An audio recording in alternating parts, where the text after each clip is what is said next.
தற்போதைய அண்மை செய்தி. நியூசிலாந்துக்கு எதிரான முதலாவது ஒருநாள் கிரிக்கெட் போட்டியில் இந்திய அணி த்ரில் வெற்றி பெற்றுள்ளது. நியூசிலாந்துக்கு எதிரான ஒருநாள் போட்டியில் இந்திய அணி த்ரில் வெற்றி பெற்றுள்ளது.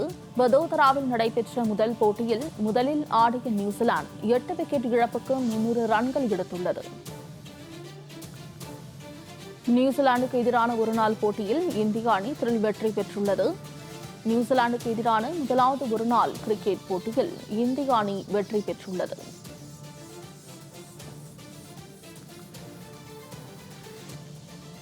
நியூசிலாந்துக்கு எதிரான முதலாவது ஒருநாள் கிரிக்கெட் போட்டியில் இந்திய அணி த்ரில் வெற்றி பெற்றுள்ளது. அண்மை செய்தியாக பார்த்து வருகிறோம்.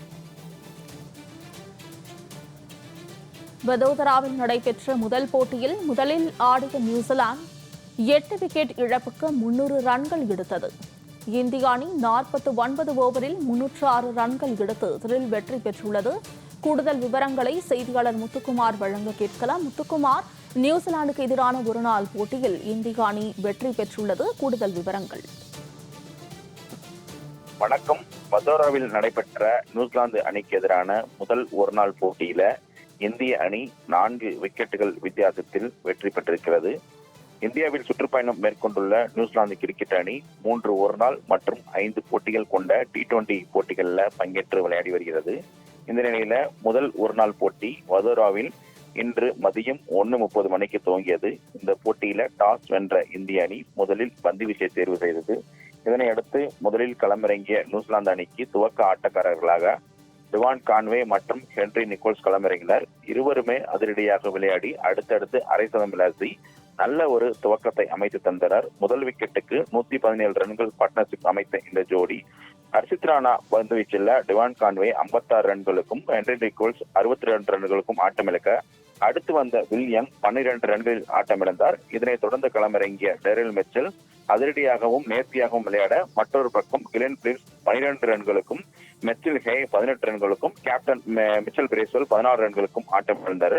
இறுதியில் நியூசிலாந்து அணி அதிரடி காட்ட 50 ஓவர்கள் முடிவில் 8 விக்கெட் இழப்பிற்கு 300 ரன்கள் எடுத்தது. நியூசிலாந்து அணியில் அதிகபட்சமாக டேரல் மிச்சல் 84 ரன்கள் எடுத்து ஆட்டமிழந்தார். இந்திய அணியில் தரப்பில முகமது சிராஜ், ஹர்ஷித் ராணா மற்றும் பிரசித் கிருஷ்ணா தலா 2 விக்கெட்டுகளையும் குல்தீப் யாதவ் 1 விக்கெட்டுகளையும் எடுத்தனர்.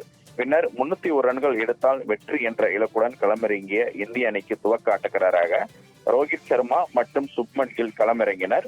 ரோஹித் சர்மா அதிரடியாக விளையாடி 3 4 மற்றும் 2 சிக்ஸர்களுடன் 26 ரன்களில் ஆட்டமிழக்க சுப்மன் கில் அதிரடியாக விளையாடி அரை சதம் விளாசினார். 3 4 மற்றும் 2 சிக்ஸர்களுடன் சுப்மன் கில் 71 பந்துகளில் 56 ரன்கள் எடுத்து ஆட்டமிழக்க அடுத்து களமிறங்கிய விராட் கோலி சிறப்பான ஆட்டத்தை வெளிப்படுத்தார். அதே நேரத்தில் அவருக்கு பக்கபலமாக இருந்த ஸ்ரேயஸ் ஐயரும் சிறப்பான ஆட்டத்தை வெளிப்படுத்த விராட் கோலி சதம் அடிப்பார் என்றும் அதே போல ஸ்ரேயஸ் ஐயர் அரை சதம் அடிப்பார் என எதிர்பார்க்கப்பட்ட நிலையில விராட் கோலி 91 பந்துகள்ல 8 4 1 சிக்ஸருடன் 93 ரன்களுக்கும் ஸ்ரேயஸ் ஐயர் 47 பந்துகள்ல 4 4 1 சிக்ஸருடன் 49 ரன்கள் எடுத்து அடுத்தடுத்து ஆட்டமிழக்க இந்திய அணிக்கு சற்று பின்னடைவாக இருந்தது. அடுத்து வந்த ரவீந்திர ஜடேஜா 4 ரன்களில் ஆட்டமிழக்க ஹர்ஷித் ராணா களமிறங்கினார். அவர் 2 4 1 சிக்ஸருடன் 29 ரன்கள் ஆட்டமிழக்க கடைசியில் இந்திய அணி வெற்றிக்கு 18 பந்துகளில் 18 ரன்கள் தேவைப்படுது.